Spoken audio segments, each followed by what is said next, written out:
Hey, everybody, and welcome. Thank you so much for joining us here for Outlander Cast. We're going to be having an amazingly fun discussion about episode 306 of Outlander. Hey, Malcolm, but we all refer to it as a print shop, right? Don't we? So, you are, of course, joining us in the Facebook Live. Let us know in the comments below where you're from, how many times you've seen the episode. Feel free to interact in that group. Now, Blake and I are going to be recording our podcast live, so we're not really always going to have our eyes in the comments. This is more for you to have a discussion with your peeps in that chat, have kind of like a fly on the wall, inside look into what it's like here in our podcast studio. And we highly recommend that you subscribe to Outlander Cast in iTunes or Stitcher or whatever your favorite podcast app is, or you can listen to our websites at our website, outlandercast.com. Now, if you cannot get enough Outlander in your life, we want to make sure that you always are joining the live blog discussion on outlandercast.com on Sunday nights at 8 p.m. Eastern Standard Time, or you can read it throughout the week as a really fun, insightful recap. This week, our blog team, Ashley and Nikki, get to co-participate in such an awesome episode, so definitely check that out. And without further ado, I think we're going to start getting ready to go into this episode, right, Blake? Yes, my darling. Just give me a few seconds of silence, and then we'll be good. Okay.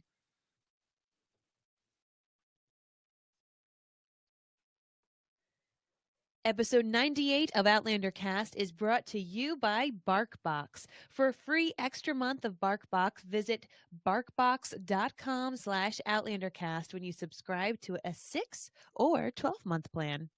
Sorry so many times. You came to me so often. In a dream, sometimes. I was in a fever. I was so afraid and so lonely I knew I must die. Whenever I needed you, I would see you. Smiling. Your hair curled around your face.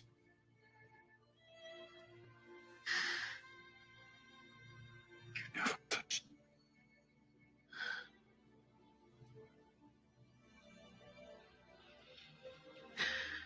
I can touch you now.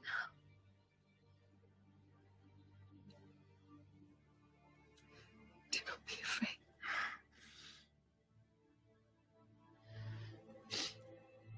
There's the two of us now.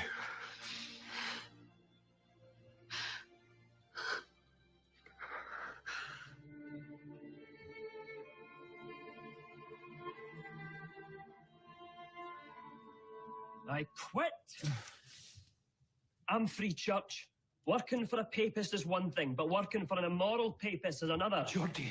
Do as you like with your own soul, man, but if it's come to orgies in the shop, it's come too far. Oh, God's tooth. It's not even noon.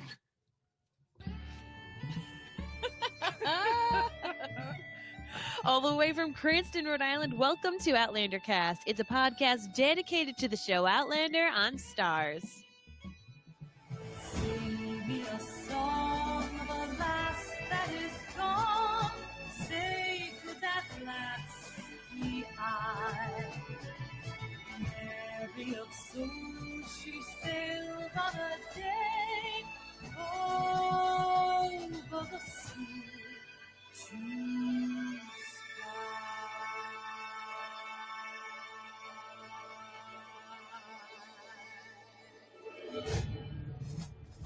Hello, hello, hello. Thank God we're finally here. We're finally here, guys. We get to talk about the print shop. We get to talk about the reunion, especially after that extra week of Droughtlander. We're here. We're ready to go for it. So I'm your host, Mary Larson. My name's Blake, and I never thought that a brothel would be so romantic or so sexy ever. But I'm glad I'm there now. I'm glad I'm glad I Yeah. can at least see the light Right? for this for a little bit at least. Very happy, very very happy, and you know, after all of the hype and the hoopla, and as you all know, show watcher here, everyone's saying print shop, print shop, print shop, print shop. Oh my God, print shop's the best thing. You know, like I felt like I was going to be let down by this episode because it was just so built up from everybody's comments. but it lived up to it. Yeah, I had a lot of fun. Yeah, you did. Yeah, and so did you. And so did you. So if you had to rate this episode, being, of course, the non-book reader that you are, Mhm. on a scale of 1 to 5 kilts. Yep. What do you got? I got 4.8 kilts. Nice. I really, really, really enjoyed this episode a Yeah. lot. Now, I know that falls below a couple of ratings that I've given so far for this season. Okay, yes. I know. But like barely. I've that's I've pretty even much given a 5. I've Yeah. even given a 5. However, I think I have a couple of good reasons why it's not 4.8. We'll get into them. But I really enjoyed this episode, specifically because it was character, all character. Thank you so much for allowing me to spend the time with Jamie and Claire that we deserved. We needed. Mhm. All is right in the world again. Let's go forward now. You, my darling, what do you got? What's your kilt rating? And let me guess. 3.7. Oh, if I were to give it that, we'd be getting a little bit of hate mail because I gave this episode a 5. No, get out of here. Stop I know. It's really hard to believe that the optimist of the two of us, the book reader of the two of us, the person who loves Voyager, gave this a 5. Hard to believe that one. Mhm. You got me. I'm not gonna lie. What? 5. 5 kilts. What was the? Well, you know what? Let's just do this. Yeah. What was your GBG? My GBGs. Yeah. Let's do this. My good, bad, and great. Mhm. Okay, so my good was all of the tenderness, the anxiousness, the just the awkwardness. I guess that's the right word. Awkward. Sure. Just being awkward, being tentative, the butterflies that you could just visibly see going on between the two of them. I loved that. I mean, yes, the sex was amazing, and so many other things were amazing. The sets in particular, amazing. Yes. But the acting and how they were able to portray these tender moments of, hey, are you into this? I'm into this. Ooh, I haven't felt that for a while. How do I kiss? Oh, I remember how to kiss. Here we go. Just all of that I loved. My bad was there were a couple things that were like meh for me in this episode, particularly Sam's clip-on bangs, which I felt like, have you seen those at Ulta? Where you can have clip-on bangs? It might show up in your Facebook feed. Ulta. Literally, they have clip-on bangs, and I felt like Sam had clip-on bangs for a little bit. And I was like, ugh, man, that looks not good. But my actual bad was this really weird time jump that I didn't notice until my second viewing of the episode. So remember, when Jamie's in his little bare feet, hanging up at the fireplace, and then ding, and he turns into Cinderella. Oh, I've got to go. Will you come with me? I was supposed to be somewhere for 1. So say it takes him a half hour to get to wherever he needs to get to. Gets there by 1:30. Sure, why not? They hang out. They see Mr. Willoughby. They stop the elbow licking, and maybe they grab lunch. What did they do for so long? Because when they go to the brothel, it's night time. Oh, yeah. It's night time. And I don't know about you, but Skyland doesn't have night time. Well, maybe at 3. Implicit in that is that maybe they've just gone about town and they've. Why? Why not? They're there enjoying each other's company. They need to enjoy each other's company in a very different way. So I just didn't like that awkward time thing where suddenly it was nighttime. I'm like, what did you do? Sightsee? Mm-hmm. Did you literally go sightsee around Edinburgh because you misplaced 6 hours of time you could have been Maybe cuddling? She's never been. Maybe she wanted to go sightseeing. Are you freaking kidding me? Do you not know where this show started in season 1? Whatevs. I'm just saying. I'm just saying. She didn't start there in 1760, whatever it is. I'm just saying. Awkward time jump. That was my bad. I would and my agree. great for the episode was all of the throwback references, whether they meant them or not, but they totally meant them to the wedding.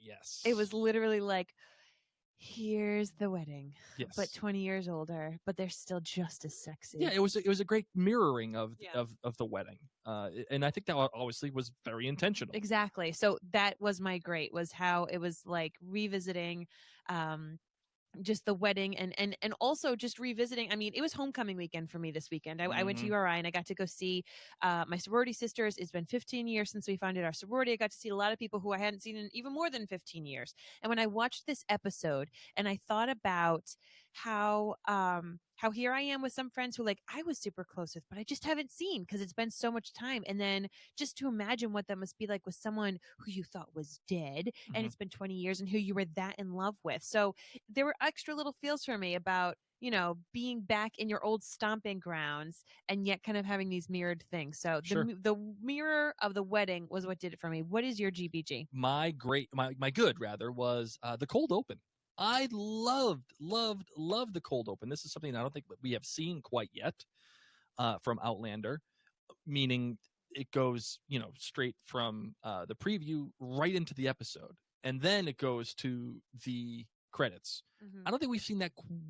I don't think we've seen that a lot, if at all. Ever. And which is nice. It was great to see, and the reason why I love it is because it's different. Number one, and number two, you get to know not all, but the main relevant information about Jamie in this brief 5-minute, whatever it is, intro that you need to know about his life outside of Claire. Yeah. And it's all done visually. It's done with some dialogue, but you get a chance to know that Jamie is a respected person in the community. He has his own business. He's proud of his business. He polishes off the sign that says A. Malcolm Printer. Kendra says we had a cold opening for the reckoning. Oh, we did. There Okay. you go. Thank you, Kendra. Thanks, Kendra. Thank you. He polishes off the sign that says A. Malcolm Printer. He walks among town, and he knows people. He's waving at people. Yeah. People know him, and he's dressed rather nicely. And Yes, he is. I really liked his costume for this episode. Can we dress up as that for Halloween in a week? Yes, we can. Yes, we can. Wait, for reals? Yeah, for reals. If you want, I'm totally down with that. Just as long as I get to wear the Jamie costume and not the Claire costume. No, I wouldn't. That would actually be hysterical. Can we play Batman while making the costumes? That's the real question. Can Donna come down and make us these costumes in one night? That is the question. What's your bad? Well, a couple of other things about this too. I really liked how you got all that information and meeting the guys that were with him at Ardsmuir. That they were calling him McDoo, and you get a chance to know Geordie with his goiter, and just the whole thing just rocked. And then you see the opposing view of what happened for Claire with Jamie. It was a remarkable way to start this episode. I agree. It was fantastic. All right, my bad. I got a tie. Uh-oh. I got a tie. First, the ending. The ending, in my opinion, was just awful. Just awful. And not because somebody's in the room and Claire is on the defensive now, somebody is looking at Jamie's stuff. That's okay with me. Yep. I mean, I'm not in love with it, but I'm okay with it Okay. because it's pushing you. It's a cliffhanger, and it's like one of those things that's punching you in the face. You know, stay tuned until next week. Yeah, I'm Will Claire survive? I'm not about that life. But the life I'm really not about is that we're getting more rape. Right? Rape. It's Why? so rapey. Why? Why couldn't he just say, I'll slit your throat, or I'll lick your elbow, or anything other than I will what wash he out said. your hair so your grays show in 6 to 8 washes? Or better yet, if he just grabbed her by the mouth and you didn't see him coming, or maybe if Claire was walking by and you just saw the an out of focus guy in the background, you'd be like, "Oh my god!" And then but it's just so contrived. It's so like, wait till next week, guys. Oh, But the fact exactly. I mean, it wasn't. But it's just the rape. It's the just most egregious used. part. Yeah, the most egregious part is the rape thing. It's like so rapey, and we're again, I don't know if this is a problem with the source material or if this is a problem with the show. It's Diana. Diana put. Okay. So much rape. I Yeah. can't. I'm tired. I'm tired of it as a plot device. Correct. I'm tired of the show using it. Correct. And I understand that it may be part of what Diana is writing, and maybe that she likes to use that as a plot device herself. That, however, in my opinion, is not an excuse for the show writers. Like they changed so many other things. You can change especially in this whatever the hell you episode. want. They changed a big deal thing Okay. and a little deal gross thing. But like they changed things, so why not change this? So if you're going to have that ending, okay. It's contrived. I'm not about that life, but I'm really not about the rape life. I'm There you really go. it's getting old. And the other one that I have, the tie, they yada yada yada over the best part. Wait, what? They yada yada yada over the best part. I don't even know what that means. It's from Seinfeld. You know, Oh. you yada yada yada. Okay. How do you yada yada yada over the conversation they have at dinner? Oh my God. Okay. So you mean the voiceover while they're eating? Yes! And she's like, so we ate. Nom, nom, nom. And we chatted. Show them chatting. Show them chatting. Show them becoming more comfortable. And we became more comfortable. No flippin' way. Oh my God. Why did we need that voiceover? Don't tell me. Show me. Show me how they're reminiscing about their life. Show me how they're filling in the blanks for each other.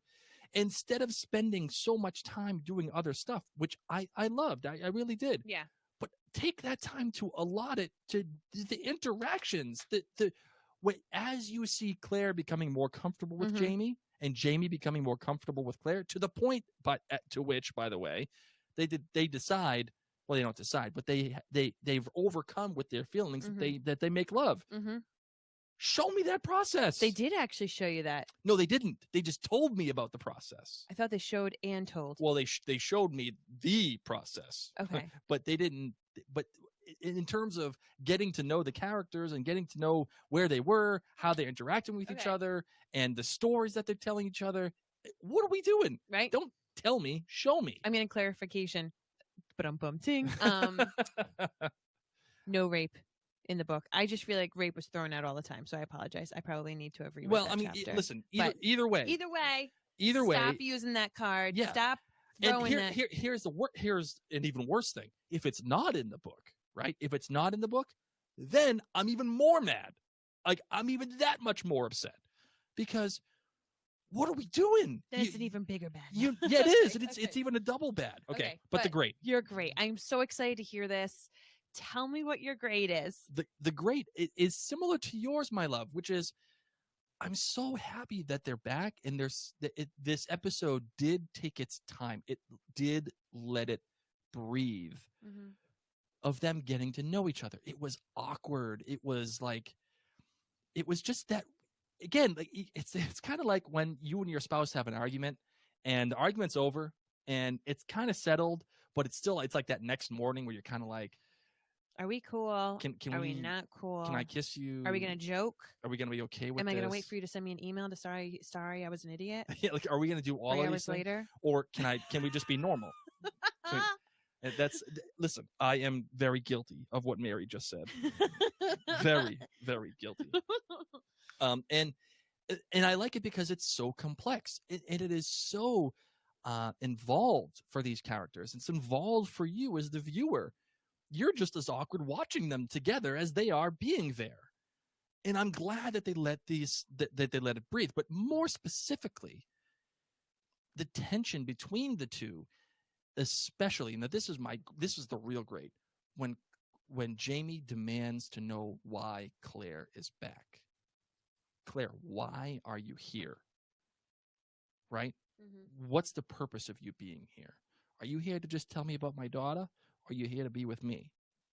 And it's almost, well, no, it's not almost. It is jolting to Claire because, oh my God, maybe he doesn't want me here. Right? Like, you took a chance, girlfriend. Right. You took a big chance. Big, huge honking chance on this one.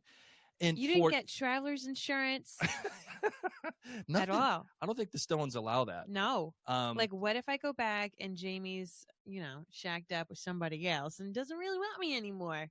So I feel like... Do I get a refund? Can I get a credit? Maybe? Can you put my rain jackets back together? Upgrade me to first class for next trip? Maybe. I don't know. She's gone so long without him, and her. And just seeing the two and having it just be that unclear as to what they're there for, why they're there, and having Claire be in this moment of like, maybe this was not the right choice, even if it was just for a little bit. Yeah, it was the absolute right choice. Yep. You made a rookie mistake. I Your did cell make a phone rookie is ringing. mistake. Oh, now it's all over here. And it's your best friend, I bet. It is my best friend. Why don't you go turn it off? No, it's okay. He'll be fine. It's gonna come back on in here. He'll be fine. Okay. So, sorry guys. That will be edited out. This is the magic of Facebook Live. You guys get to see this. So yeah, just having those two be back and having it not be perfect was fantastic. And seeing their relationship grow throughout the whole episode was my great. Let's see what the listener said. What do you think? Gail Murray Barker on Facebook says, I give this episode 3.5 kilts. 3.5. She said, I was disappointed in the changes from the book story. My great, however, was Jamie and Kat's sex scenes. My good was young Ian's scene, and the Great. bad. Let's call it Jamie and Claire. I'm Sorry. getting a little Well, mixed that's up. what, No. Are you remember? There you go. There you go. That's there you go. The bad was the ending. Okay, I figured it out that they changed who killed the tax man. Not even sure if that was what character was going by, but only did so from the preview. Also missed Jamie going to pieces after Brianna's baby pictures. That was an important emotional reckoning moment for them. Also missed the slapstick of everyone knocking on the bedroom door the next day. I guess I shot myself in the foot listening to the audible version beforehand. Hashtag my bad. I'm just going to say, you don't know what she's talking about. No, Blake, I and don't. That's okay. I don't. Rachel Barnett says, I just recently got into your podcast and I've been catching up, enjoying it during my commute every day. First episode review. Oh, hold on. There you go. Rachel gives it 4 kilts. I have been loving the season so far, especially the connected theme in both periods of character development and character development. But I think the build-up and anticipation of the reunion was more fun than the actual reunion. The good was Claire sharing Bree with Jamie. We've so desperately wanted him to know her, and he spent so many years wondering what happened and sharing with very few people about his lost children. I loved the relief and joy on his face, and even the horror at the bikini picture. Rachel's bad is the awkwardly written and played moment between Jamie and Fergus in the street discussing some not so subtle foreshadowing that they need to talk about to get Ned Gowan. It's not necessary and giving away hints at things to come. Now, Rachel is a book reader and she was upset for show watchers. She said, let there be surprises. They're spoiling things that we don't need to know. And then Rachel's great is the headbutt when they're tumbling into bed. So often movies and TV love scenes are unrealistic and way too perfect. I was tense and uncomfortable with Jamie and Claire. So the moment that they just let the awkwardness show was such a relief. They laughed and relaxed, as did we, the audience. Overall, not my favorite of the season, but I'm excited for things yet to come. And Kari Hansen Rope says, Jamie and Claire together again. Kilt rating was 4.8. The good was seeing the print shop scene from Jamie's point of view. Also, Jamie's glasses. He rocked those things. Yes, he did. Oh, my gosh. Zenny all the way. The bad was I wanted Jamie to go utterly and thoroughly to pieces when he saw Bree's pictures, and then for him to get up and tell Claire about Willie almost immediately afterwards seemed a little odd. So just so you know, Blake and show watchers, that is not even close to what happens in the books. Okay, all right. About Willie. So there was like a whole other thing that was going to happen with Willie, and here you go. Guess what? I have a son. So, and it also, like, Jamie finding out about Bree and seeing his pictures was a lot more monumental in the books. Right. So Okay. you're going to probably hear that. The reason I'm telling you this is because you're probably going to hear this from a lot of people that this was their biggest disappointment. Okay. Was how Willie was handled and how quickly he was like, "Oh, cool. That's cool about Bree. Let me show you my son."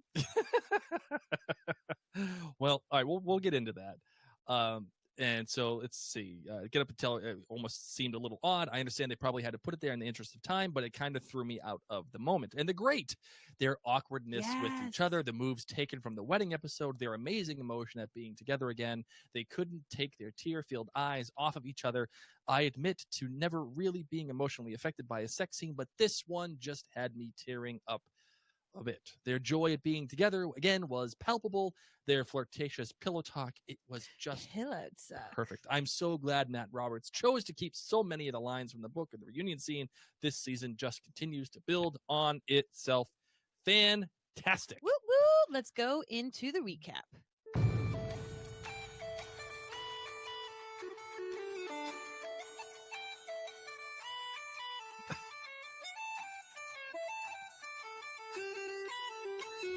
All right, this episode was entitled A Malcolm, There you go.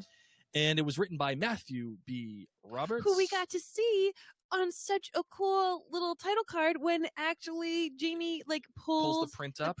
and it said Matthew B. Roberts, and then it got to say directed by.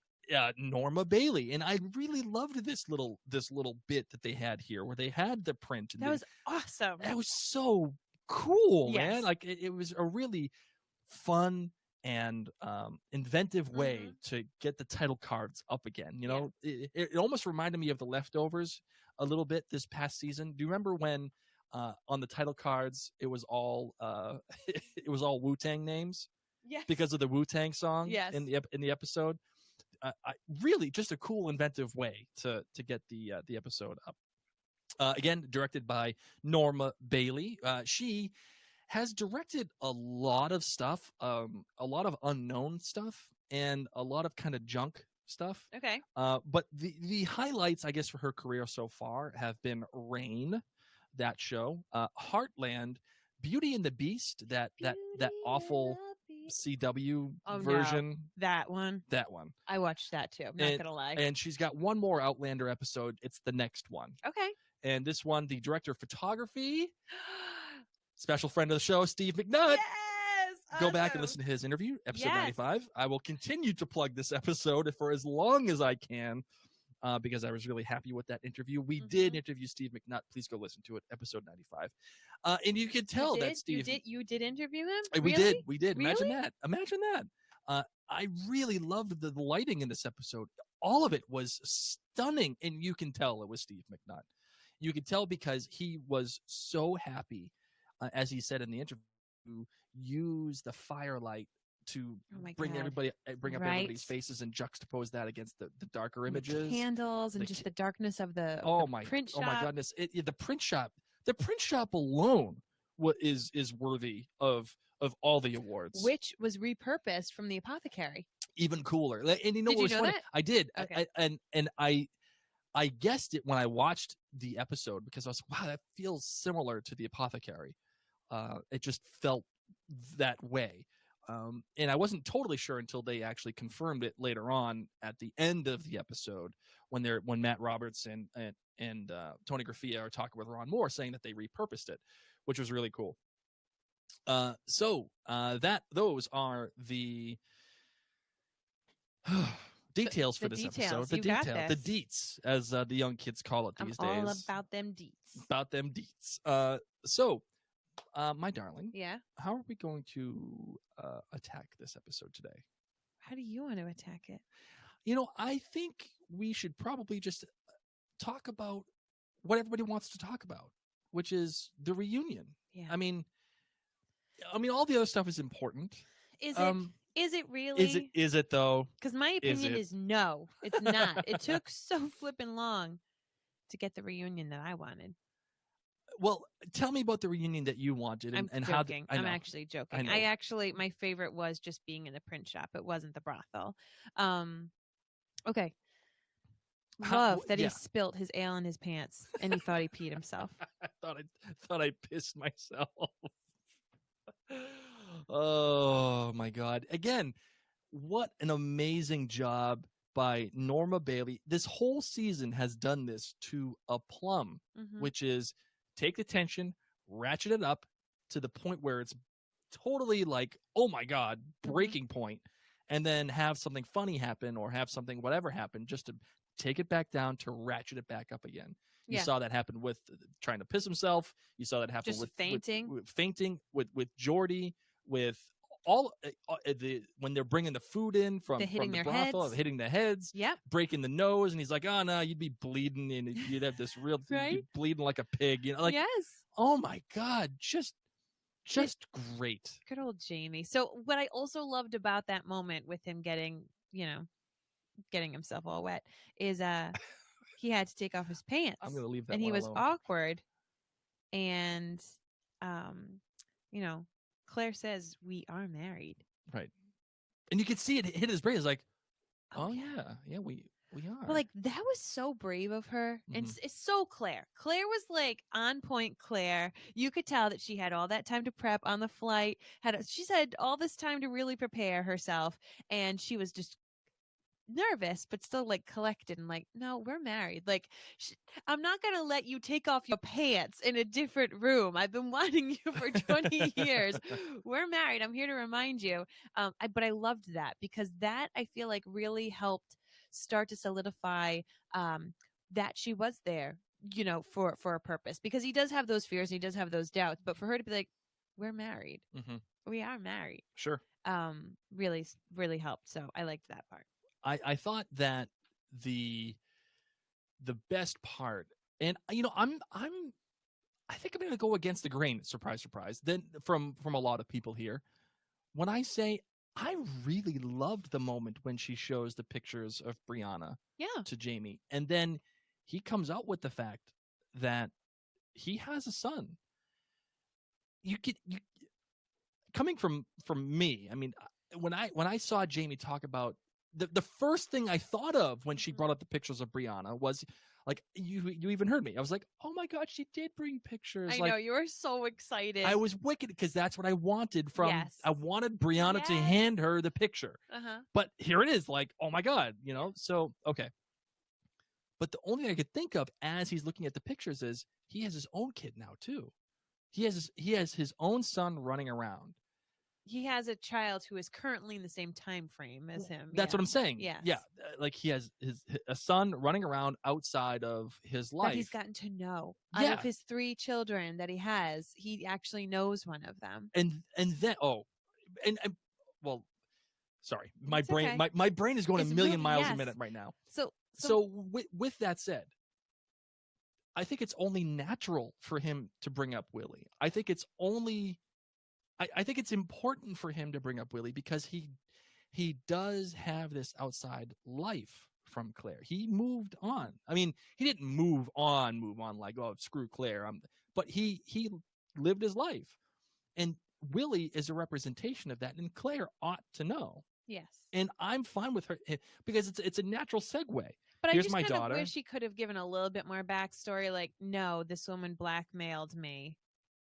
Right. I mean, but that's Jamie's conscience really has told him that, you know, he's part of the reason that she died. Like, Jamie is just such a good heart that because she died, because he thinks so much of it is his fault, because he loves Willie and he just hates putting out ill will, he's not going to be like, Claire, here's the deal. This rich, snobby brat made me have sex with her because she was blackmailing me, but she got pregnant, then she died, karma's a bitch, and I got Willie.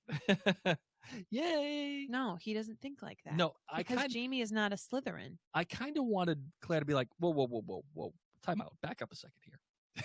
Rewind. Yeah. What do you mean you're responsible for her death? Like, did you? But I don't understand. Did Jamie. you kill her? Like, because you do kill know, her, or did you? You know, yeah, like, yeah, that's interesting. You know, she's just kind of like, oh, okay, you're responsible for her death. That's cool. Hey, he's Brianna. Like, you know, like I feel like she was so shocked. She was so shocked. Like, oh my God, yes, he did have sex with someone else within 20 years. Oh, he has another kid, a kid who's here, who he's gotten to know. He doesn't know him right now, but he's known him. Like, in her mind, it went to jealous girlfriend face. Yes, and that was the beautiful thing about what Katrina did. Jealous wife face. She, in a matter of seconds, went from hopeful, awkward, and lovey-dovey to jealous and a little upset and unsure. And this whole range of emotions just happened. Boom, boom, boom, boom. It reminded me of Frank and that whole thing when he finds out that Brianna's not his. And I will admit, again, you know, Frank is my binky. So I really loved what Tobias did. So I'm always going to put that at the top. But Katrina really, really brought it in both she and Sam brought it in this first part of the episode when she shows up and they don't know how to interact with each other. I loved it. I mean, they do, but they don't. No, it's just exactly. Like, I am really familiar with you, and like Sam asking permission, Oh my God. Jamie asking permission to I'd like to kiss you now. Would that be okay? And and everybody, Did you like that sigh? I know everybody is sighing just like you, and then we have Jordy showing up, being like, "That's it, I quit." Oh my God, brilliant, brilliant, brilliant television. It was all brilliant television. Who else did he think was there? Who else is having this orgy? I was just gonna say maybe he should redefine orgy. Yeah. That Quater's getting to his brain. Bless his heart. And the whole bit with Sam and the glasses, and Oh my God, dashing as ever. he is dashing.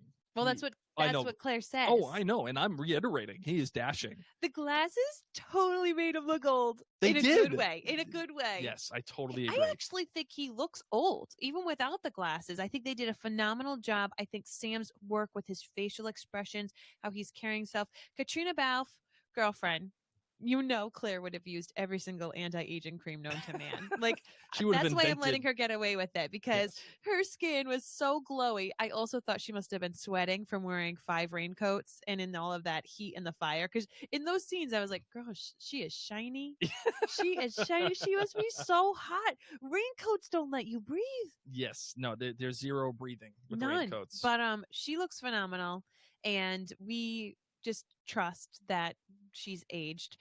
But Sam's face, the makeup that they've used on him to like kind of grunge him up a little bit in a more mature way, and then the glasses make it. Oh my God, I could do with all the makeup. I could even do without the hair. It's not even the glasses. It's his expression. It's Sam's way of acting, how he puts them on and he scrunches his little face a little bit. Like yes, that little movement with his mouth, like it's like when an old guy movement. And how he like holds things. Like it is Sam. It is Sam. He is friggin' killing it. I know we were just gushing about Kat, but Sam is killing it acting old. Right. When he's old, he's gonna be like, I've already done this. This feels so familiar. And the one thing I think that this episode really brings about is something that we've actually talked about a lot in this season, which is the difference between love and intimacy. Mm-hmm.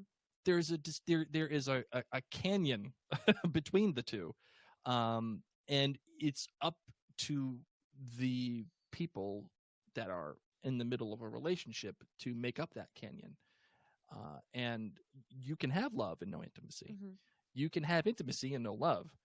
But when you have both, that's when you know it's magic. And you can see, as it did mirror the way that it happened in the wedding, you see the intimacy and the love coming with each successive time. And you told me that you expected more sex, and I expected more sex sooner. I'm glad. I am so glad that they put it off. They put it off and they put it off and they ratcheted it. My thumbs. I'm like, okay. Yeah, let's go. There's a perfectly fine bed right there in the print shop. I know you're not. I'm just saying. I was really excited for them. Mm-hmm. Yeah. Well, I was happy that they put it off the way that they did. I appreciate it. I don't need it to be an orgy, okay? Jordy doesn't need to come after me. I gave this episode a 5. I'm happy with it, aside from... In the end, you saw them develop their love and their intimacy. And the thing that I think Outlander does really well, and I know I've said this before, but I'm gonna continue to say it. I will die on this hill to my dying day. Outlander doesn't just throw sex in for sex sake. Mm-hmm. For the most part, there is always an emotional or story related part to the sex, and that's the show. In terms of the book, what I've read so far for the first book, it seems to come up a little bit too much for my taste. Sex? Yeah. And not because I'm a prude, but because it's like, okay, here's another sex scene. Like, it just, whoa, calm down. It's like almost like softcore porn. That's what it feels like a little bit. You're such a prude. I'm not a prude! But would I have rather spent a little bit more time with the conversation that Jamie and Claire are supposed to have about getting to know each other again and filling in all the blanks? Yeah, I would. I would like to spend a little bit more time doing that. Maybe we could reallocate some of the sex scenes in the 5 minutes and 10 seconds worth of them derobing. I needed that. See, I thought it was great. It the was buttons, great. Button. I'm like, come on, where's that zipper? I know it's in there somewhere. It's gonna make this a lot faster. Ultimately, I really do think the episode was great at lengthening what we wanted. But did we really need 5 minutes and 10 seconds worth of derobing? I mean, I don't know. I mean, it was great to see how awkward they were with each other, and the little laughs and the little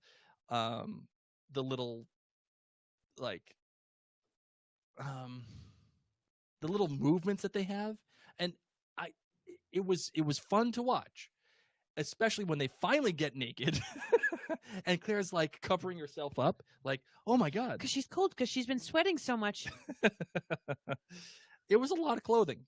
And him not knowing what the zipper was cute or whatever. I agree. But do you think, my love, that it was okay? It would be okay if we sacrificed a little derobing time for a little bit more story time between the two. I think this episode is a 5, so I'm very happy with it. Oh, okay. I understand. I get it. What did you think about all the times that their intimacy was being ratcheted up only to have it taken back down again by interruptions, like when they were bringing the food in, or when Jody was there, or the slamming of the faces? You know, like did you think I was down with that? Yeah, I was down because it broke it up for me. I was laughing. I went through the roller coaster that I was supposed to go through with this episode. Right. I was holding my breath. Oh my goodness. Oh, that little touching, the quivering. I was. Oh, and now I'm gonna laugh. Okay, good. And it was a constant roller coaster for me.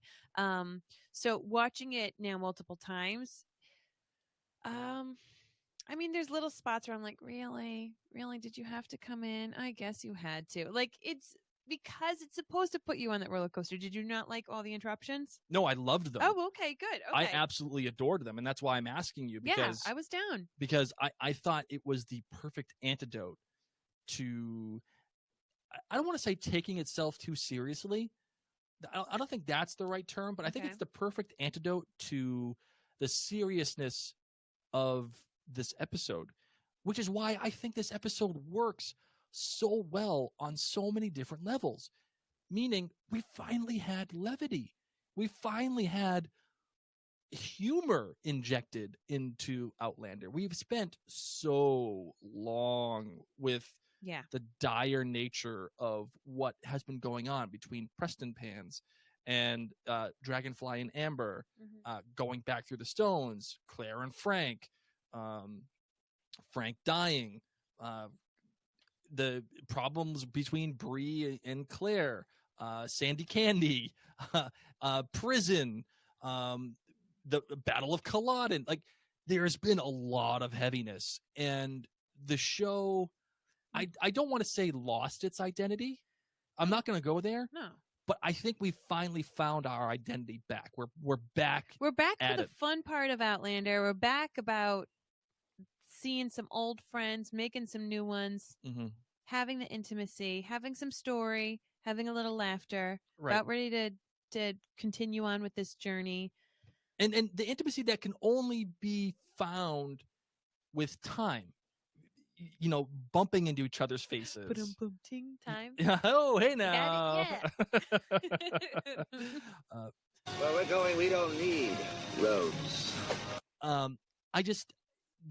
It can only be found in time, and the jokes and the little pieces of laughter and the hand touching and all of that, and which is why I'm a little disappointed that we didn't get to have that conversation between the two. What? Filling in the blanks and getting and reminiscing. You're gonna get plenty of that, honey. You're gonna get plenty of that. You know who I liked seeing though? Who?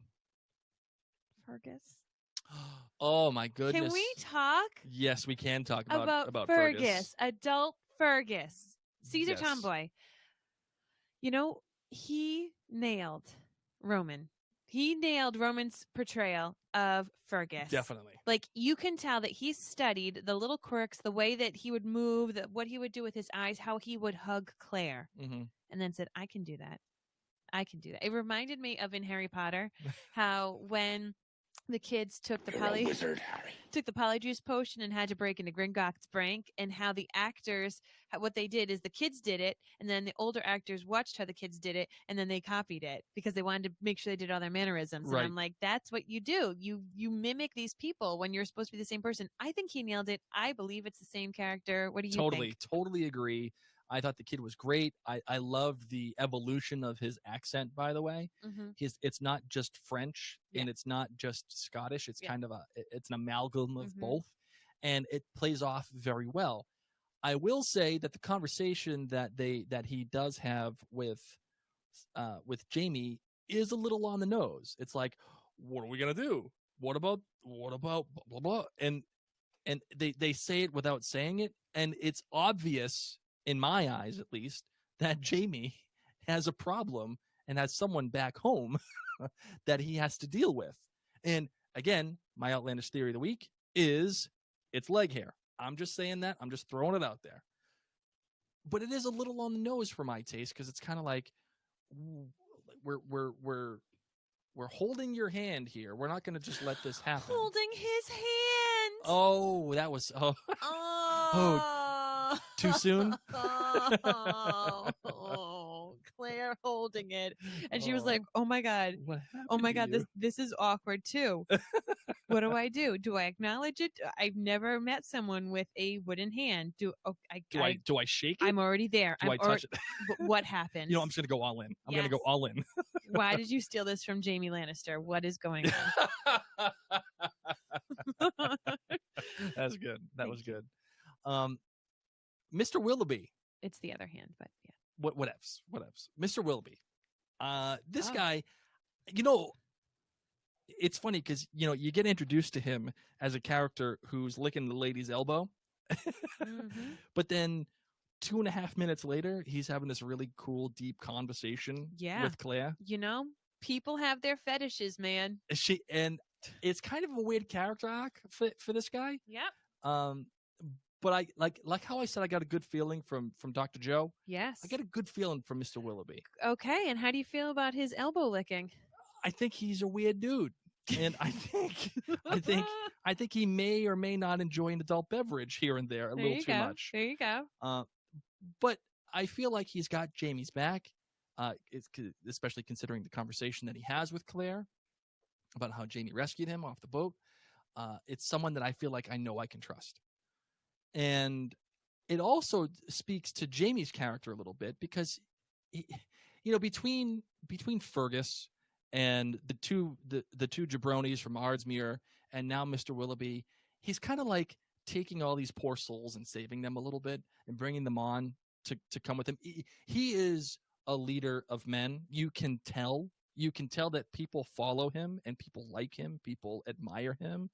He has gone through life, and everybody has just kind of either wanted him to be their leader, like in terms of the Mackenzie clan, they wanted him to be the laird, or at least, Colum did. In the army, he is Red Jamie. In the prison, he's McDoo, and now here he is becoming a print shop. By the way, the print making itself, I love seeing Sam do that process. Like the real process of taking the ink, putting the ink down, and knowing that he actually learned how to do that. Right, they had to send him to printmaking school. Yeah. I thought that was a really, and I love it because printmaking, the way that he was doing it, it's a very slow and intentional process. I mean, even just seeing the papers drying throughout the print shop to know that each one of those pieces had to be printed that way, had to have the ink, had to be pressed, and then it has to carefully dry, and he's walking around checking on it. It was great. Yes. And you can tell that he does take pride in it. It is something that he has built his life around, even though he does have this whole other part of his life that he was reluctant to tell Claire, by the way. He didn't want to give all of the information that he had to Claire about his business. She kind of had to figure it out for himself. And by the way, I do like the fact that they made Sam's physique part of the story. Like, you clearly have been doing other things than just printmaking, because you're ripped, bro. Right? I think he has bigger boobs than Katrina. It's not boobs. You know what I mean? But Pecs, whatevs. The man's, they're big and they're legit, which means he's in really good shape. But either way, Jamie is a leader of men, and I love seeing what was alluded to for so long. I love seeing what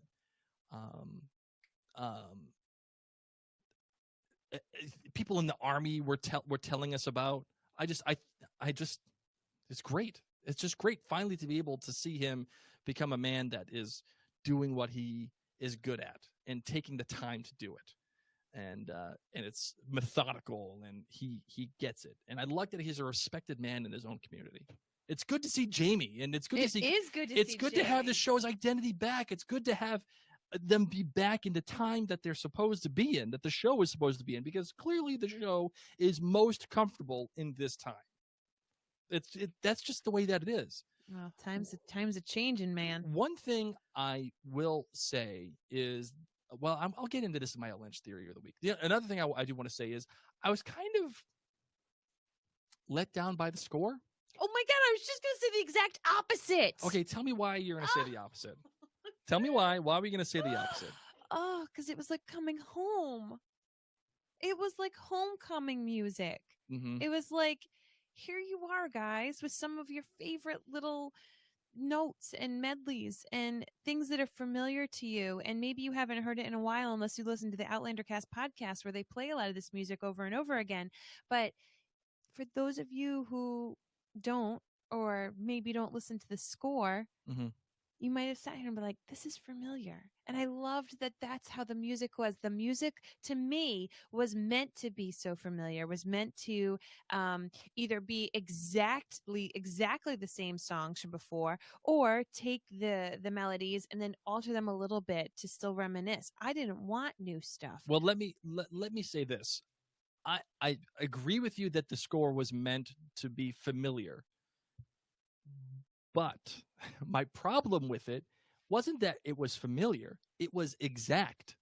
It was almost ripped from the previous seasons. Not all of it, though. I think most of it was. Nope. I think most of it was. And because of that, I was like, okay, I know this song. I've heard this song. It's okay to play similar themes. You know me. I love themes. I love Lost. I mean, come on now. Seriously. I mean, can we talk about my love of the Lost soundtrack? It's all very similar themes. Same thing with Battlestar Galactica. But I don't like when they're ripped. I like when they have a theme and they give me variations of that theme. No, I completely disagree. I loved that the first song. Which one is it? Is that the Coming Through the Rye? Yes. I loved that was right away. I loved it too. And it was the exact same one. And I was like, all right, we're back. We're back, and we are back in time, and this is where we are, and we are in Scotland. And I loved that they just took the themes and they changed them a little bit, because things are changing, Blake. Times are changing, places are changing, and you may not hear some of this music again. So soak it up and stop your complaining about it. Stop my whining, will you? Right? Right? It was good. Like I said, it was very good. I just wanted variations on the original and of the original themes.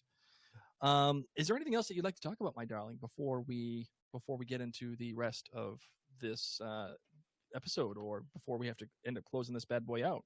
How'd you like that sex?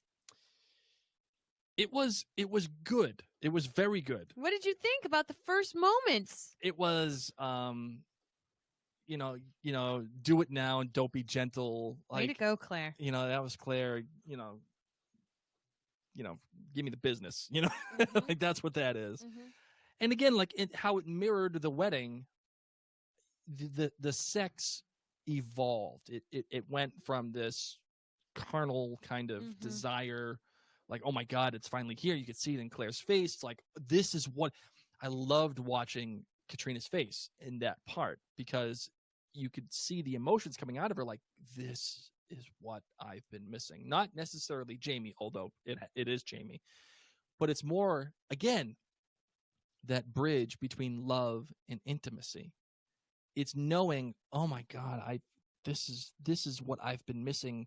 This intimacy, the intimate portion of this relationship. I've missed this with Frank. Yeah. For 20 years. Yeah. What have I been doing with my life? Damn, it feels good to be. What was that? Damn, I feel like a woman. Yeah. Man, not man. Damn. What am I thinking? Man, I feel like a woman. Man, is that what I'm thinking? Yes, you're thinking. I don't even know. What is that? Shania Twain? I don't know. I forget. Anyway, it was good to make me feel like I'm thinking natural woman. That's what I'm thinking. I'm like, I'm getting all these songs. I'm adding in cuss words. I don't even know. You know what how did you feel about seeing his scars and his new leg scar? Oh, great. And I kind of see, I go back and forth on this. Do I want Jamie to acknowledge the fact that he got that scar from Blackjack Randall? I kind of want that. I kind of do, because it then takes Claire back to Frank and the Randalls and the whole thing, and it ties up the emotional catharsis that we got from seeing Blackjack Randall die. It's an emotional catharsis between the two, because they spent so long during their life together fighting this guy. Yeah. It's kind of like, I kind of wanted him to kind of be like, Blackjack this to me, but then I killed him. Yeah, like I kind of wanted, it's like a trophy. I wanted him to be like, yo, bro, check this out. You know who you're not going to bump into? Yeah. Since you always do while you're here. I know. I kind of wanted him to say that, like, this is what happened to me. And I liked seeing the scar below his pec, that Blackjack Randall did to him. He burned him with the whole thing. And I thought that was great. And then the back scars, for me, they actually seemed a little bit more pronounced in this episode. I don't know if they have a different like person doing the molding for the scars or whatever, but it just felt like to me it was maybe it was just the lighting, perhaps. Maybe if the prosthetic was lit so well that now you could finally see every little nook and cranny. But when Claire touched his back, it felt like, wow, those are effing scars, bro. Like, I felt like they were a little bit more subtle in scars really change. I think scars really change, not only over time, but he's got older skin. Granted, he is ripped as ripped can be. Yes. The Sam that we have now is not the Sam that we had in the very beginning. Like, sure. He's gotten bigger, thanks to my peak challenge and all of his luscious workouts. But no, you think about how tattoos and just how skin in general changes as you age. And he obviously wasn't using Claire's face skin treatments on his back over these years. So right. I was glad that it looked different. I was glad to see these scars. I agree. It would have been an interesting conversation. I don't know how they would have had that conversation. Like, hey, you want to know who gave me this scar? You'll never guess. 20 questions. Was it a man? Yes. Do I know him personally? Yes. Does he have black hair? One thing actually that came out. I was going to keep playing. Yeah, I know you were. But I'm glad you changed. I'm going to save. Yes. I'm going to save. Thank you. I'm going to save you on that one. One thing I did notice that really actually meant a lot to me. And it's not because of Frank, but because I really liked the fact that Jamie made sure that Claire did not leave Frank for going back to him. It was more like, did you leave Frank?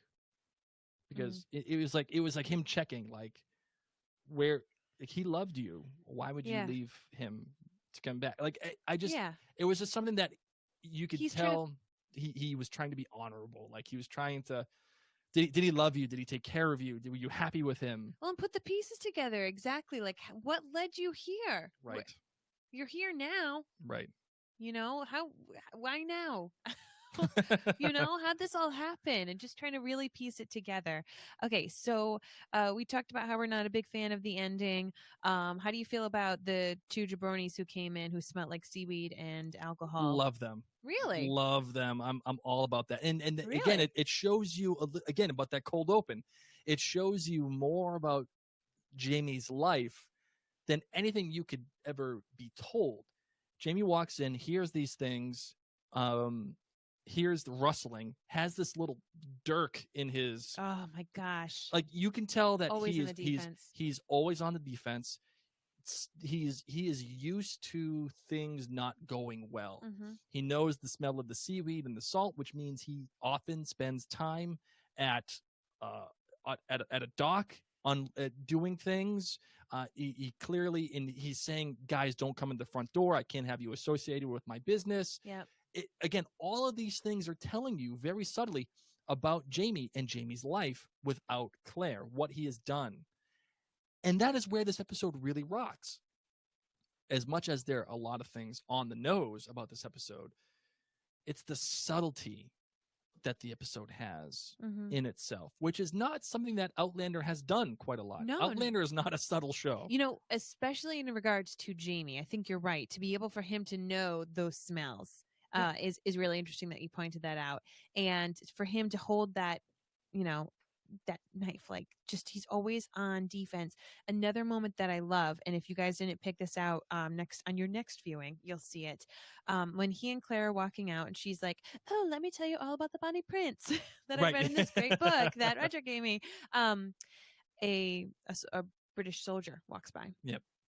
And Jamie tilts his hat. He tilts his three-cornered hat so that the cool. soldier won't see him. Wow. Look And at you. You need to watch it because I was like, he is always nervous. Culloden was 20 years ago, And but Red Jamie is still Red Jamie and doesn't want to get noticed, just wants to keep his head down low, isn't trying to bring attention to himself. And literally, so if you haven't noticed it, next time you see it, it is so intentional and Sam does it so beautifully that I was like, I bet people are going to miss that. Right. But I love it. And what really caught my eye was when he had the knife. And I'm like, he's going to be on defense almost all the time. Sure. The place when he was the most comfortable was the brothel. Right. Hey, what did you think about that relationship, by the way, with the brothel maiden? Didn't like it. Why didn't you like it? I didn't like that at all. Well, I think this is like the first thing you didn't like about this episode. No, I also didn't like the You didn't weird like the time ending. jump going to the brothel. That's I guess true. I just don't like things at the brothel, except that brunch. Oh my God, that is like a brunch with me and my girlfriends. Hey, now. Let's chill out, have some coffee, and talk about all the funny things that we do in bed. And drink some wine. Whoa, time out. Whoa. Girl brunch is very different than boy brunch. How much are you letting out here? What do you mean? You're talking about things that you do in bed. What are you talking about? What do you mean? You know what I mean. Can't be letting out the secrets. State secrets. I'll save you a bannock. Oh my God. Oh my God. So you didn't like the relationship with the brothel maiden? No, not at all. Why not? No. What are you doing? Why start the show with that? What is going on? Who do you think you are? What are you doing with this character? Does this even matter? Well, why? That to me is a little sleight of hand. What do you mean? It's edited so that you think that Jamie is in a relationship with this woman. It's not overt, but it's again, this word subtle. It's relatively subtle. She's talking about how it needs a woman's touch and everything, and he's looking at her, and I half expected them to kiss before he left, but once they did not kiss, I was like, okay, no, they're not together, but they have a very special relationship.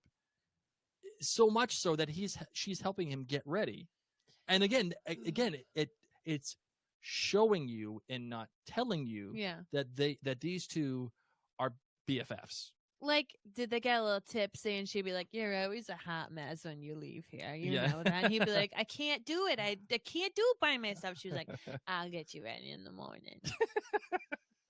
with all this alcohol you give me. No, I didn't like it. I didn't really like it. And then I would have been fine without that. I liked seeing him get dressed, but I didn't like how I got kind of this weird, that's my man feeling. Mhm. And then later, I would have been fine with her giving Claire the loose, the little snarkiness. Cause Mhm. it's like, what do you mean? You live in a flippin' brothel. Sure. It's rude enough for you to come in here with another girl. Like that's just inappropriate in general, but you bringing a wife? Right. What? And what kind of wife is this? Do you Yeah. see all these boobies? Bubbies? Bubbies everywhere. All sorts of bubbies. All the bubbies. By the way. Oh my God, can you tell everyone?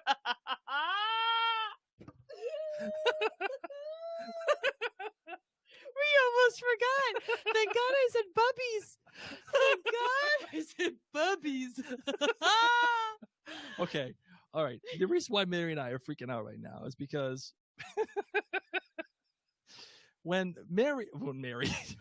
Claire goes downstairs after her legs of jello and she spends all night with Jamie, she goes down and meets with some of the wenches downstairs, and they mistake her as a wench and whatever. Yeah. Okay, great. So But they the introduce friendly one says, "Oh, you're a little older, but you've got nice bubbies. What's your name? My name's Dorcas." And that's what she said, like Molly and Peggy or like two normal names and then and Dorcas. and then so like that little bit of scene ends, and I was like, I said to her, right out, I said, "Wait a second." Did she just say her name was Dorcas? I was like, yeah, I think so. So then I rewind it 10 seconds and it goes right to, she's got nice bubbies. My name's Dorcas. And I was like, no, that's totally what she said. So then I rewinded 10 seconds again and then I added subtitles. She's got nice bubbies. My name's Dorcas. Well, yep, that happened. So that's her name. Her name's Dorcas. Bubbies and Dorcas were said, I think 5 or 6 times in the house. That is our new shirt. I'm putting that up to my Bubbies and Dorcas. Who's gonna wear that? Everybody. Everybody's gonna wear Bubbies and Dorcas. Oh man. Listen, I know that Dorcas is probably a name that everybody knows, and it's probably a common name for that time or whatever. But just hearing this lady's name as Dorcas was the best thing ever. I thought that was so funny. Oh my God. Oh, I'm sweating. It's time for a little break. Let's let you have a little break while we have a moment to talk about our sponsor. I'm totally sweating from this. Bubbies and Dorcas.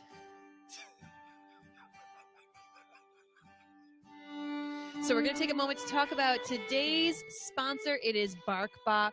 For a free month of BarkBox, a free extra month, you can go to barkbox.com/OutlanderCast. You could subscribe for a 6 or 12-month plan. So what is BarkBox, Blake, and who is it good for? BarkBox is good for dog owners or someone that has a dog. Essentially, it's a box, and BarkBox makes all of these homemade treats and toys for dogs. It's all size, especially Newfoundlands.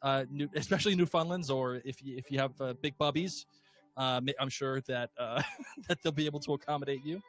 But either way, it's good. It's natural products that they make themselves for size appropriate dogs, and it's treats and gifts and toys that they can play with, and it comes in the mail. Yeah, and it comes every month. You know how like subscription boxes are all the big thing right now? Like you're like, yes, I want to subscribe and get like gifts and goodies in the mail every single month.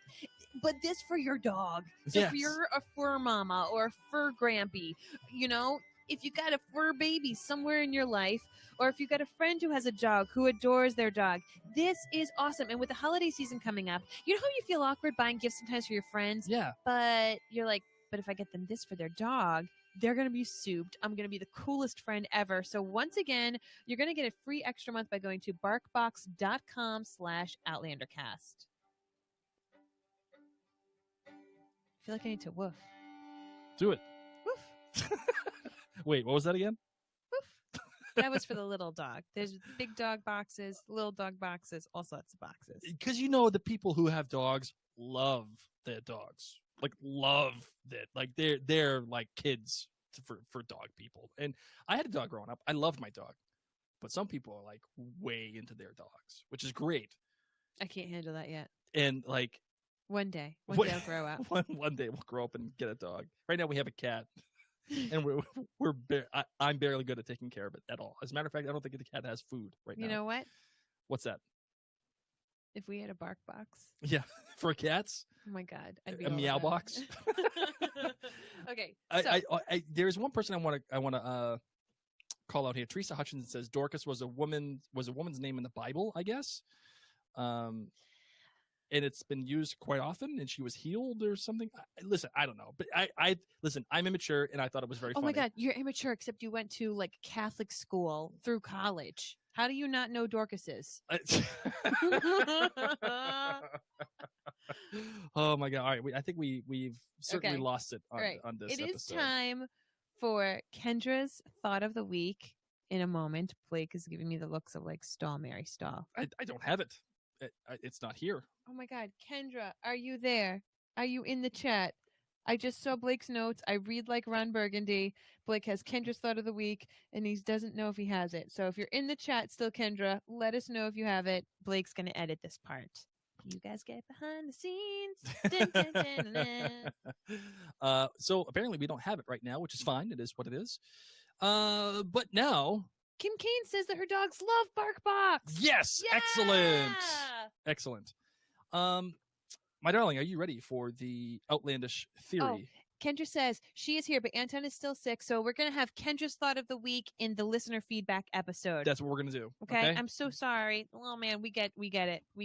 Little Okay. babe problems. So, Okay, so you're gonna edit all that out. Let's reset. Rewind. Am I Dory? Can I speak whale?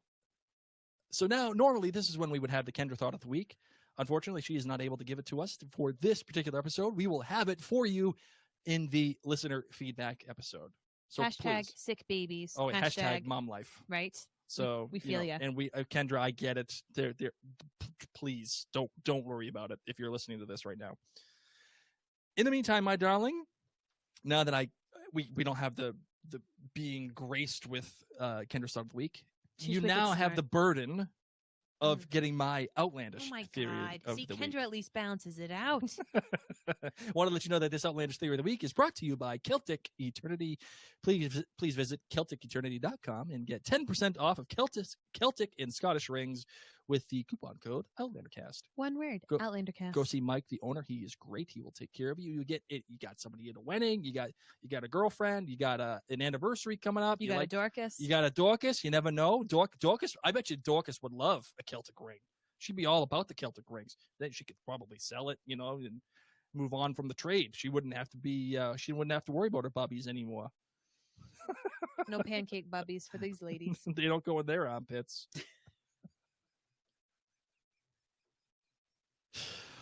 Oh man, It's taking you so We've- long. You know what? We've off the rails for this episode. All right, so I haven't talked about the guy that Jamie runs into in the basement of the brothel for a reason. And the reason why I don't talk about him is because he was part of my outlandish theory of the week. This guy, I've got a feeling, is not going to be good news for Sorry, which guy? I was too busy trying to check on something. Yes? the guy that Jamie goes downstairs into the basement to meet with all the alcohol. He gives him the money? Yes. I've got a feeling this guy is not going to be good news for Clan Malcolm. Okay. Yeah. Okay. And the reason why I say that is, yes, because of the ending. I've got a feeling that that this guy sent the man at the end of the episode to Jamie's room to check out his ledgers to see if he is indeed selling alcohol beyond High Street. And Jamie was a badass, by the way. He's like, oh, yeah, I expect 25% extra. And Jamie's like, yeah, you're going to be disappointed. P.S. I took up some extra pennies for the elbow licking. But I loved when the guy was like, this is a little late. I'm like, yeah, because the elbow that was just licked. So my theory is not necessarily one that this is take development. Okay. The nerds down the hall is still working on this one. Okay. But the theory is that the print shop is not long for this world in my eyes. And the reason why I say that is because they need to have a story going forward, and having both Jamie and Claire stuck in the print shop, in my opinion, is one that is not an interesting story. I think it's great to have. I think it's great to be a part of it, and it's great to start off this arc with it. But Jamie it's like the Scottish version of the mob, okay? This guy, not a good guy. And I've got a feeling he's going to do something to the print shop to get back at Jamie for not giving him his 25%. And I don't know what he's going to do, but the print shop, in my opinion, is not long for this world. And that's probably what's going to set Jamie and Claire off on their journey for the rest of the season. And that's that. I'll give you an interesting. You're not in on this one? I don't know. I don't know what your brain does sometimes. Oh, speaking of that, young Ian too, by the way. Young Ian shows up out of nowhere. And I feel like having him show up out of nowhere.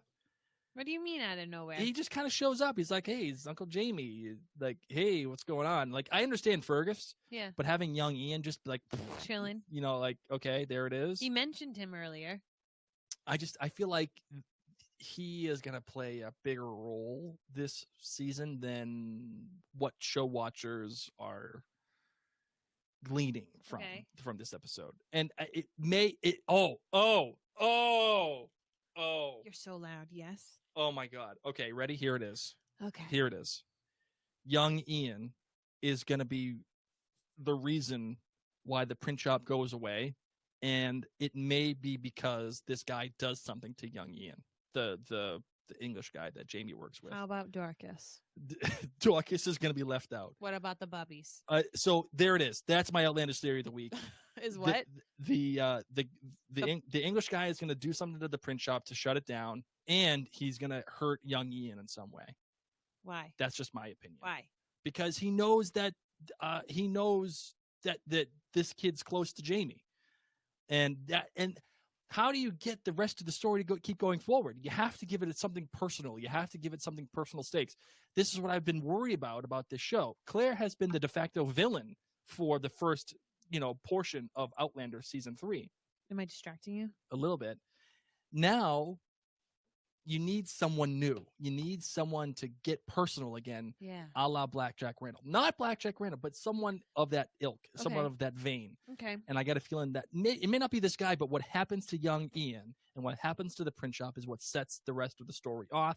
And this guy, this English dude, is the one that's responsible for it. That's my theory, and I'm sticking to it. Charlie, what do you got for me? Mock me. Please hang up and try again. What do you think? Is that good? Is that bad? I think that you're very interesting to listen to. That is neither a confirmation nor a put down, so I will take it. My love, final thoughts. What do you got for this episode? Bubbies and Dorcas, man. Bubbies and Dorcas. That's totally going to be on new shirt. Bubbies and Dorcas and Bannock's up the bum. Not Bannock's up the bum. Never mind. It was a Bannock's if you did it that way, because you gave a warm bit. Never mind.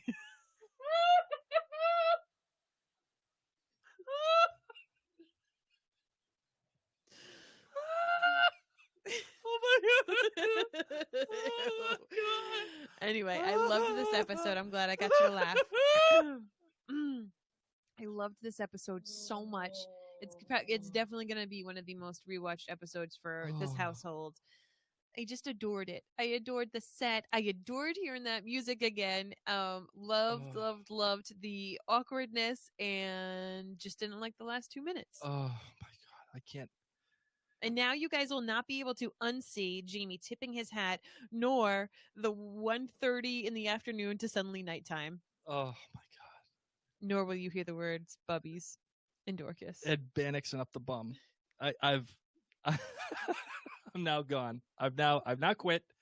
That's it. There you go. I'm out. I'm like Geordie. I quit. I'm getting while I'm ahead. I have no thoughts. for the rest of the. I'm just glad that we're back and we're talking about what we're talking about. And Okay. it's good to see Claire and Jamie. Let's wrap this puppy up. All right, let's do it.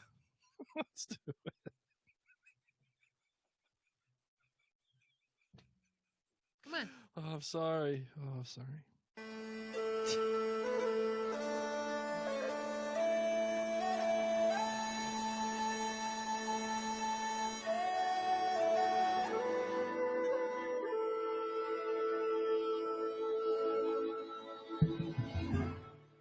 Once again, thank you so much for joining us on Outlander Cast. It is an absolute pleasure of Blake and mine to have you be our guests, become our family, become our friends. A great way to become even closer friend is to become a clan member, an Outlander Cast clan member. You can find us on Facebook. Just search Outlander Cast Clan. Make sure that you give our official page, the Outlander Cast Facebook podcast and blog page, a big thumbs up. Sign up to get our newsletter. We're having giveaways going on every single week for the rest of the season. Currently, the giveaway is a shawl. That's right. It's a gray shawl from the one that Claire kind of wears in the first season.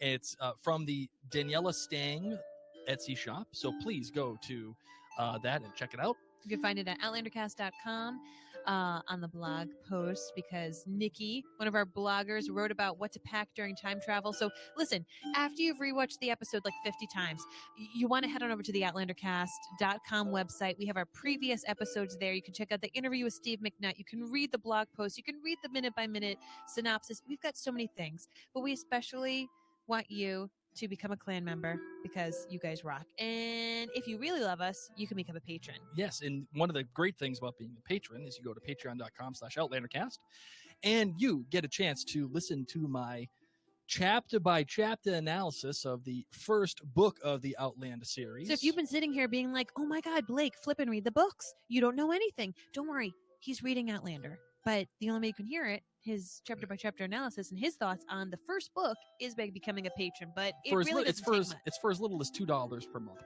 which is essentially just a cup of coffee. And you get a chance to not only listen to my chapter by chapter analysis, you get episodes in your Patreon feed before they actually go to the live audience, wide release. And then for multiple levels that go up, you get free T-shirts, and you get our show notes, and you get special greetings from us and gift card. No, not gift card. You don't get gift cards, but you get Christmas cards. You get a whole run of things. And it's our little way of saying thank you for supporting this, because this little hobby of ours has become a mammoth of a exciting journey for us and our team. So we want to thank our team. Our team at Outlander Cast is unbelievable. We especially want to thank our patrons, Peg, Ann, Bobby, Christina, Sue, Keelan, Meredith, Liz, Dana, Nikki, Tara, Jennifer, Lauren, Heather, and Marilyn. They are such high patrons that I want to make sure that I can mention them in every episode. So thank you guys so much. And I hope you have a great week. We are going to be having a listener feedback episode, so feel free to reach out to us on Twitter or Instagram or Facebook. You could find us by searching Outlander Cast. Or you could call the Outlander Cast hotline, which is 503. Oh my God, I don't know it. 503. Oh my God. Oh my God, how do I not know this number now? You just have to go to outlandercast.com and click 503-454-6730. Boom, there you go, got it. Or you can just go to outlandercast.com and record a message through the Call Us option on outlandercast.com, and it records a message either through your smartphone or your computer. So it's easy to get in touch. We love to be social. So thank you once again. My name's Mary. My name's Blake. And you've been listening to Outlander Cast. And Dorcas and Bubbies. Thank you.